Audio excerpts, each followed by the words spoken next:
नमस्कार दोस्तों, भक्ति श्लोक चैनल में आपका स्वागत है। महाभारत कथाएं। शांति दूत श्री कृष्ण धर्मराज युधिष्ठिर 7 अक्षौहिणी सेना के स्वामी होकर कौरवों के साथ युद्ध करने को तैयार हुए। पहले भगवान श्री कृष्ण परम क्रोधी दुर्योधन के पास दूत बनकर गए। उन्होंने 11 अक्षौहिणी सेना के स्वामी राजा दुर्योधन से कहा, राजन तुम युधिष्ठिर को आधा राज्य दे दो या उन्हें 5 ही गांव अर्पित कर दो, नहीं तो उनके साथ युद्ध करो। श्री कृष्ण की बात सुनकर दुर्योधन ने कहा, मैं उन्हें सुई की नोक के बराबर भूमि भी नहीं दूंगा, हाँ उनसे युद्ध अवश्य करूंगा। ऐसा कहकर वह भगवान श्री कृष्ण को बंदी बनाने के लिए उद्यत हो गया। उस समय राजसभा में भगवान श्री कृष्ण ने अपने परम दुर्धर्ष विश्वरूप का दर्शन कराकर दुर्योधन को भयभीत कर दिया।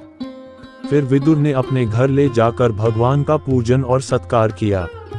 तदनंतर वे युधिष्ठिर के पास लौट गए और बोले, महाराज आप दुर्योधन के साथ युद्ध कीजिए। युधिष्ठिर और दुर्योधन की सेनाएं कुरुक्षेत्र के मैदान में जा डटी। अपने विपक्ष में पितामह भीष्म तथा आचार्य द्रोण आदि गुरुजनों को देखकर अर्जुन युद्ध से विरत हो गए। तब भगवान श्री कृष्ण ने उनसे कहा, पार्थ भीष्म आदि गुरुजन शोक के योग्य नहीं हैं। मनुष्य का शरीर विनाशशील है, किंतु आत्मा का कभी नाश नहीं होता। यह आत्मा ही परब्रह्म है। मैं ब्रह्म हूँ। इस प्रकार तुम उस आत्मा को समझो। कार्य की सिद्धि और असिद्धि में समान भाव से रहकर कर्मयोग का आश्रय ले क्षात्र धर्म का पालन करो। श्री कृष्ण के ऐसा कहने पर अर्जुन रथारूढ़ हो युद्ध में प्रवृत्त हुए। उन्होंने शंख ध्वनि की।